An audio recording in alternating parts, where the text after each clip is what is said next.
I am very excited today to be joined by Alan Morgan. Alan is the Chief Executive Officer of Excelya. And as we have just reminded each other, we actually have worked in a similar organizations really for the last 25 years, going back to when we were both at GSK. So we didn't have the fortune to necessarily cross swords at that time, but certainly we have over the last 10 or 15 years. So Alan, thank you very much for agreeing to join us and welcome on board. Thank you very much. Yes, just maybe a sort of a couple of points of background. As you say, I was at Glaxo with you in the, I guess, the mid-90s. I'd previously been at ICI Pharmaceuticals, now AstraZeneca at that point, and then spent a sort of basically most of my career from the 2000 onwards in CROs, from larger CROs like Covance, Icon in general management roles, as well as actually really interesting period in a sort of a niche quanticate biometrics focused CRO. And now I'm based in Paris, leading Excelya as a sort of a mid-size full service CRO. You are trying to be, shall I say, different and do some different things in the formation of Excelya. So, in the confines of what you're comfortable sharing, could you talk a little bit about kind of the business plan for Excelya and why you think this is important? Yeah, absolutely. And thank you for, first of all, thank you for inviting me to talk today. It's a really interesting series of interviews I've seen you've done and hope that I can sort of contribute to that debate. So Excelya, I joined Excelya almost 3 years ago. And one of the things that really drove me to go there is I think sort of an excitement about the mid-sized CRO sector, in particular in Europe, but it sort of expands outside of Europe. And clearly, lots of businesses have been through that mid-sized growth period, but many of them have been acquired and are now part of the mega CROs of what I would say sort of more than 20,000 employees. And so I do think there's a real opportunity, and clients really want to work, certain types of clients want to work with mid-sized CROs. And so the original sort of motivation for going to Paris to lead Excelya was really seeing a gap in that marketplace. And so if you look at where Excelya is today, we're just over 800 employees, full-time employees. We're operating out of 24 countries, primarily in Europe and India, with some alliances in Asia and an emerging business in the US. So we're a genuine mid-sized player. We're not huge, but equally we're not small in that sense. And as we look at our sort of business plan going forward, we see, first of all, quality really being important to customers. Speed and quality, it's motherhood and apple pie. But that's one of the tenets that we've really got to hold ourselves to, that we want to be perceived as being one of the highest quality CROs in the marketplace. And that's all around integrity. Some of it's around leadership. It's around the people who work with us and for us to be able to drive that forward. So that's really important for us. And I guess there's sort of a couple of strategies that we're pursuing.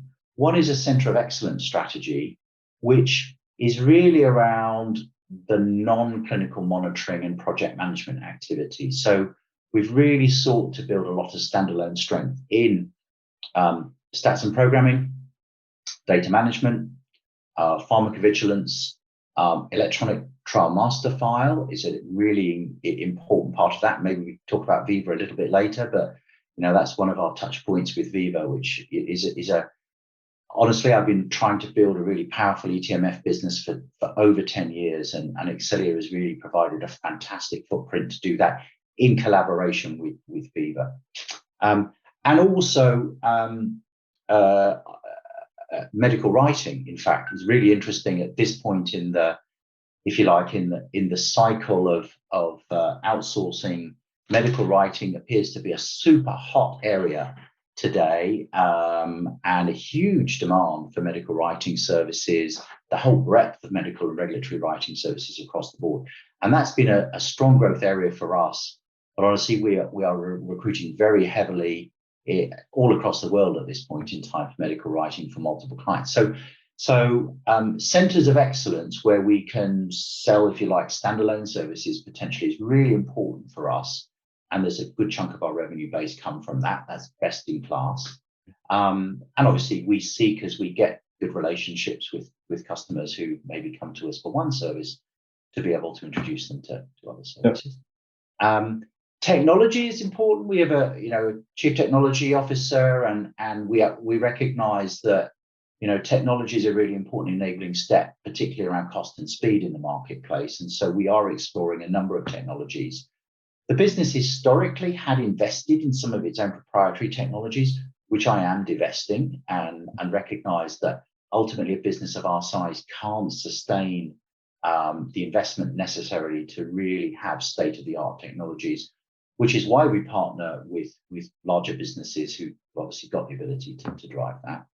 And then on therapeutic areas, we've selected on sort of 6 core areas that we see as being important to us at this point in time, based on where we see the market and where we see our historical experience: oncology and hematology, rare diseases and pediatrics, inflammatory diseases and immunology, infectious diseases and vaccines.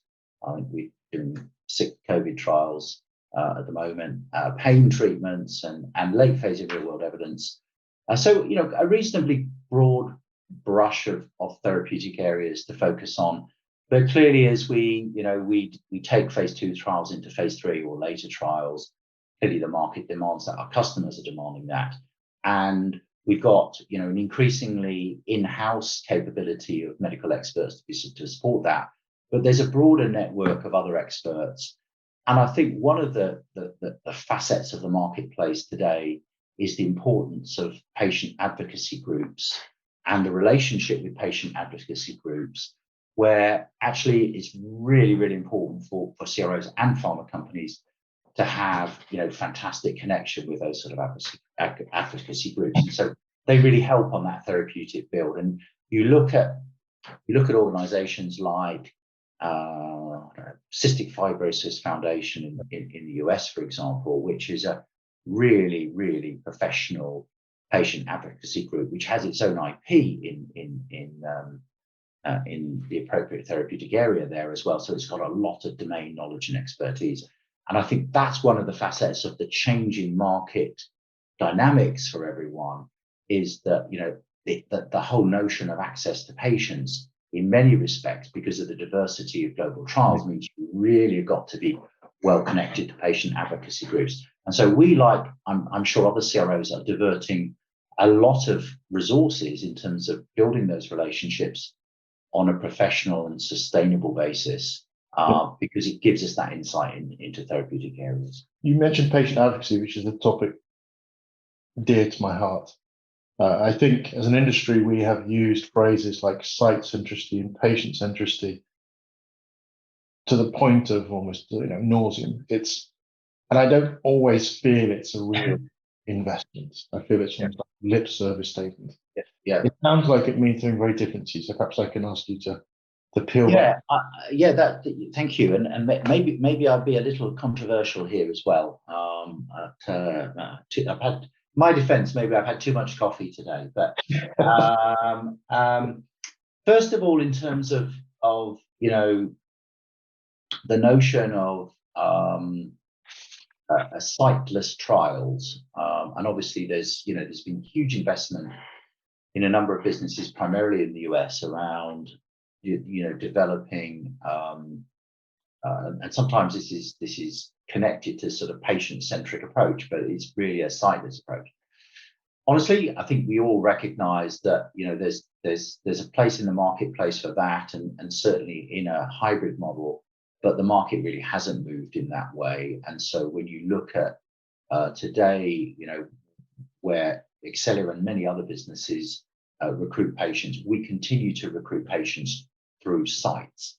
And indeed, one of the things I would say, if you look at the marketplace, is there's definitely a growth of SMOs. SMOs have gone through some ups and downs, but I'd say SMOs are in the ascendancy at this point in time. both in the US and in Europe. UK, for example, Panthera, came from sort of nowhere from the old Synexis business post PPD's acquisition. And so we see a growth of SMOs. And I think, that's reflective of when you look at the metrics around the number of sites who don't recruit any patients into the trial and who recruit one patient into the trial. Those metrics haven't really moved dramatically over 25 years. And that's really, really shocking because, going back 25 years ago, larger CROs, started to think about data mining data from, for example, central laboratory databases to be able to apply them to clinical monitoring databases 25 years ago, as part of the movement to be able to do better feasibility and target sites better. And since then, we've had a whole wave of collaborations and investments, let's call it using big data, particularly in the US. But in reality, those overall accrual metrics haven't moved forward in the way that you would have expected them to have done from all of the investment in terms of site and identification. So professional sites and sites that you've got history of knowing and understanding are still very basic, are still very, very important to the marketplace. And even worse, it's still a case of if you're a CRO and you're struggling to be able to get patient recruitment at, let's call them professional sites or high volume sites, the best way of doing that is sending somebody and knocking on the door and physically being there and, making cups of tea or making cups of coffee. In the old days, I've definitely been on a karaoke and vodka tour of Eastern Europe of helping to raise the profile of client studies in a very, very old-fashioned way, but very effective way in terms of getting patient recruitment. So one of my disappointments in the marketplace today is the investment in big data for site selection and site productivity has not really paid off, in my view, yet. I hope it will do. And some of those old-fashioned basic things are still important. So I would say on the patient advocacy side, obviously there are changing GCP requirements that force us all to be able to be more proactive about the patient voice in a protocol. So there's one thing. How do you reflect that patient voice when standard of care in markets like, I don't know, Brazil and Taiwan and Vietnam and Australia and Canada are all very different? You need to be able to go through a mechanism of being able to get a truly diverse global patient voice. Patient advocacy groups are really the only way to do that. And so that's why that's important. But I'm definitely not dismissive of SMOs. Whilst I was running, large global CROs, I was tactically using SMOs in markets where maybe there was a slowness in ethics approval, or there was a particular focus on a really sharp timeline. I think SMOs definitely have a place to play. And I think it's interesting that a global CRO like PPD chose to invest and build a division around that. I think that's probably quite a smart move for them. I think from my perspective, I think we need to take a look. I always think of the film The Untouchables, the famous Sean Connery line, everyone knows where the liquor is. The problem isn't knowing where it is, it's someone being prepared to go and change it or find it. Yeah. I think it's the same here. We kind of know where the problems are. I've often talked about this is like solving the Rubik's Cube. Everyone is trying to improve clinical trials, and some of those changes will help everyone and some will hinder one group over another. And it's very much that balancing act.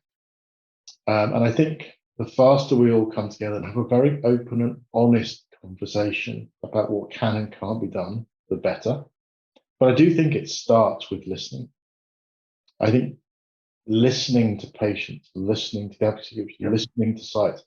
And when I sat down with sites recently, it's kind of both eye-opening and eye-watering at the same time. When you look at the number of patients they see now versus the number of patients they saw pre-COVID, this technology we have rolled out, we being a very royal global we, that has actually slowed them down. It hasn't accelerated things. And I think you've got to ask yourself, well, what are we doing here? Our job surely is to advance clinical trials, get better results faster, and help patients. And yeah, I agree with you. I'm not sure we're achieving that today. Yeah, there's much to be done. There is much to be done. Right. So let me perhaps turn that around a little bit then. So as Excelya, technology is important to you, but delivering innovation as well. So what are you looking for from partnerships, both with the industry, so regulators, sponsors, but also technology companies, or maybe other CROs? What are you looking for as the best way to advance our industry, and what challenges are you seeking to solve? Yeah, so we do partner with some other CROs in parts of Asia, Japan, China particularly, and I think one of the characteristics of choosing those partners is it comes back to sort of old-fashioned fundamentals of trust and honestly, the challenge is you tend to trust people and you've worked with before. One of the advantages of being so old is I've worked with lots of people, and so that creates a fantastic black book to sort of know where that alignment is, particularly around the quality philosophies, to be able to move that forward. And so, yes, of course, we'll go through a QA process of recognizing SOPs and doing those audits and making sure all of those things are good. But ultimately, it does come down at the executive level to be able to broker the partnerships. Now, some of those are easy to do in many respects, and it does not necessarily depend on the size of the organization. So if I quote Veeva, for example, we have got a very, very powerful partnership on the eTMF platform with Veeva.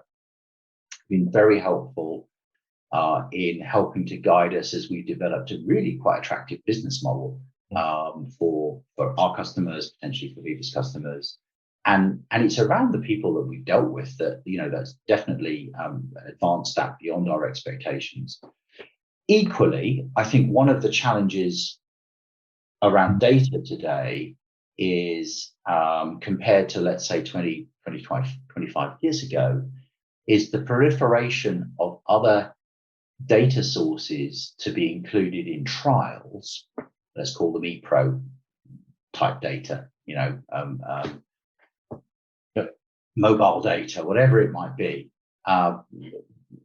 The old days of having some central lab data to be able to put into the trial, and there being one, PHT no longer exists, does it? I'm not sure who's acquired PHT now, but there was one vendor, and it was a very limited marketplace. Now you look at the huge number of, let's call them specialist vendors for non-EDC type data, and obviously some of the modern generation EDC providers, you guys included, are including some of those in terms of your service offerings. But there are a lot of other partners still out there that clients have a preference for or a relationship with at this point in time for specific therapeutic areas.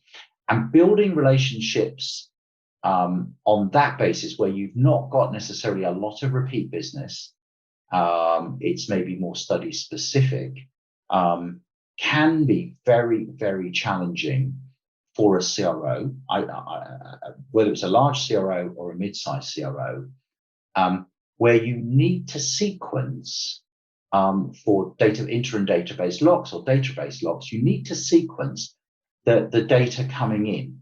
And often the contracts with the clients the contracts with those niche specialist providers will be held by the client. And yet you as a CRO need to be able to manage those contracts to be able to get the data arriving at the same point in time. And that's actually makes life very difficult as you look at that. And so building relationships with a lot of providers, unfortunately, is a requirement for many businesses. An extension of that for me is I'm seeing an erosion of maybe traditional boundaries.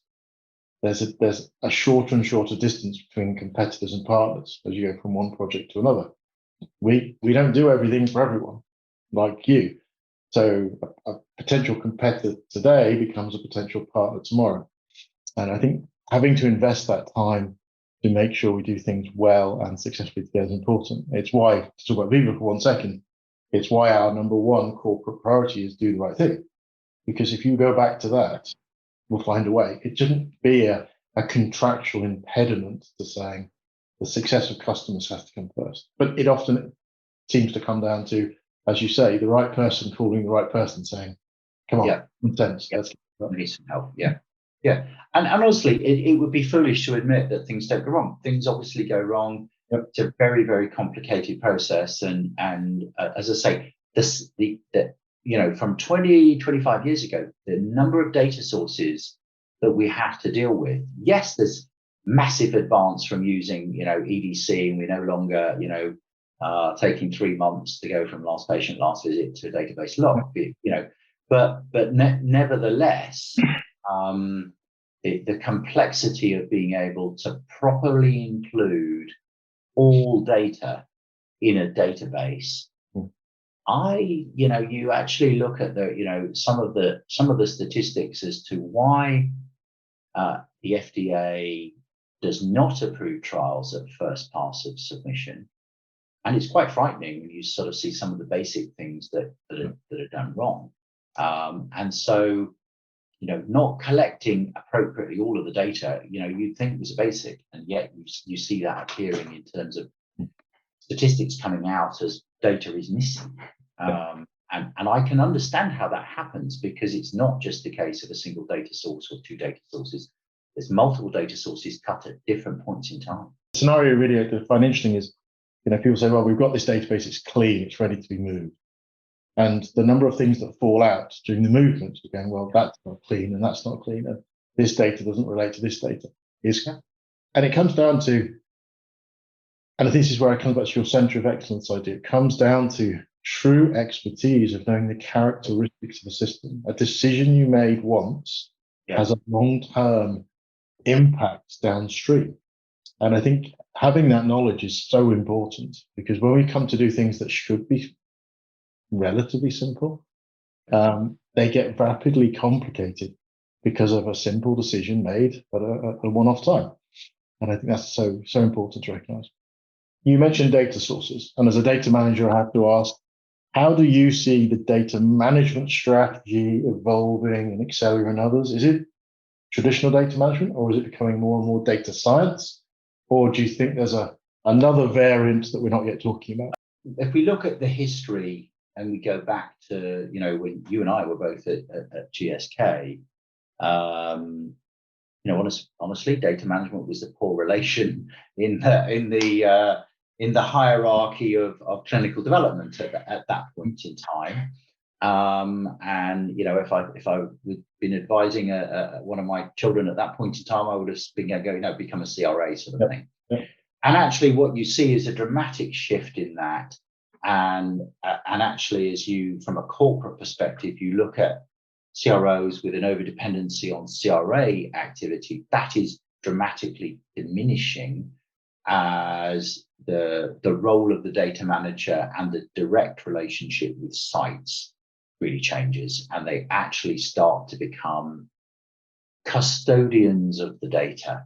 And I remember back in my Icon days, us really moving away from metrics around patient recruitment metrics to clean database points locked in the database, and actually going, that's the most important thing we need to focus on at this point in time. So I would say that I'm not sure I really like the data science connotation, because I think that's looked at in different ways by different people. But I see the importance of the data manager as being the integrator and the custodian of appropriate data, as moving into a much, much more dynamic, proactive role than it was even 10 years ago, but certainly 25 years ago.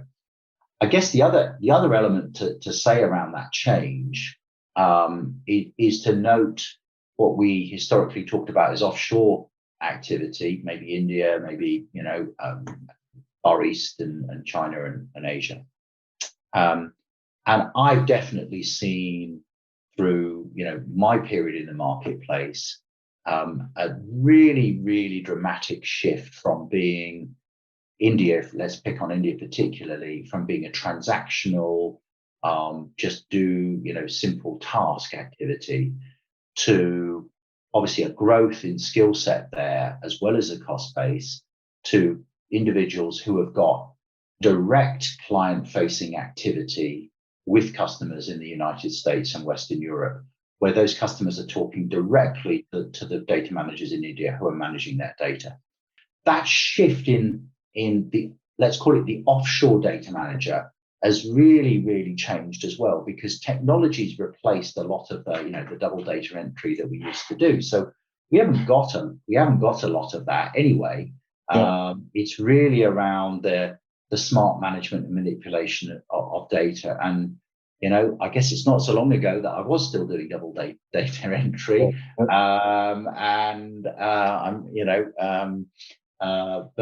you don't have a team to do that now. You need smarter people who've got more inquiring minds.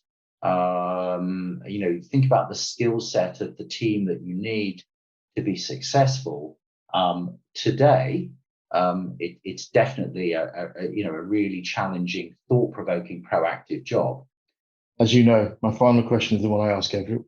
So it's kind of the impossible question, but if I could present to you a magic wand, and if you could have two wishes to remove something that just irritates you on a daily basis, and so you never have to do it again, you can sign it to room 101 if you like, and two wishes to introduce something, to fix something, to resolve something, what would they be? I think one of the massive sort of themes and challenges for the industry continuing today is around protocol changes and the continuing protocol changes. And honestly, I think it's so costly for all elements of the marketplace. And if an alien beamed down from another world and did an analytic of the drug development process, I think they'd look at the way that protocols are developed and approved and studies started and then continually evolved and changed, and go, well, why didn't you do that work up front and actually get those protocols right and get an appropriate ethics approval for that? I think it's so costly, it's so wasteful, and it does run the risk that protocols get changed for inclusion exclusion criteria, that if you really stood back at it, you might not want to do that. Yeah. So I think that the whole notion of the process around protocol approvals and the thought that goes into those is really important. There's a technology element of that. Another technology player, a number of years ago, looked at protocols and tried to create a science-based approach to protocols. And you might have been even there at the time, Richard, but that sort of came to nothing, in my view. They probably, nobody sue me for that, but it didn't have the potential that I thought it might have had. And I think that's disappointing. And I think that would be something that the whole industry would benefit from if there was a step shift in terms of the way that we thought about getting the protocols right first time. And in many senses, the hurdles for protocol change should be more difficult, and then we wouldn't do them so often, and all of the costs associated with that. The other element I'd go on is around the training and development of the team. As I sort of alluded to before, the skill sets necessary in looking at joined up thinking, critical thinking, challenging thinking really requires, and this goes across from CRAs all the way through to CTAs and data managers. It's not just a data management issue. It is around critical thinking and being able to get team members to be compliant with SOPs, but also to understand what they're doing and think about that. One final thing I would say is I think the Transcelerate project, I saw that David Gill is sort of stepping down as CEO, I guess about now. And I think he's done a great job in terms of the Transcelerate initiatives. I think that notion when Transcelerate was launched, I was honestly a bit skeptical that there was going to be enough momentum around coordinated action. I think there was some really important breakthroughs for that organization. I would say that probably now they need to regenerate themselves and have another look at that, because there are a lot of areas that could do with interoperability sort of mindset to be able to get things working. And I think you sort of need an organization like a Transcelerate organization to move that forward. And I hope Transcelerate can go through its next sort of iteration by looking at some of the more data focused activities, whereas I would say maybe through ignorance that there was a lot more clinical activity in terms of their focus. You've actually also kind of drawn a very nice concluding point, which is about protocol amendments. And again, you brought it wonderfully back to that quality time cost, making the right decision at the right time and getting it right, that true center of excellence. So I think you've answered my question incredibly well. But I do need to just kind of wrap up in the interest of time. I want to say first, thank you very much for your time. Thank you for sharing your thoughts and your ideas. And I also want to give you the last word, which is very unusual for me, but I would like to give you the final word. So anything final you'd just like to share with our audience? Well, first of all, thank you I think the series that you've done is really interesting. And actually, to that point about, the Transcelerate piece, I think there are a lot of people in the marketplace who just would love to collaborate and share with each other. Yes, I'm in competition with, a zillion CROs, but we've, a lot of us have been in this marketplace for a long time where, yes, we want to do well for the companies that pay our salaries, but we would like to do well for the patients and the ability to get, new medicines to market. And so I think the more forums there are for individuals like us to interact and share ideas, is good. And unfortunately, I would say that, some of the industry conferences have become a lot more commercial, and so we do need more forums to do that. And I think this is a great forum. So thank you very much for giving me the opportunity to contribute.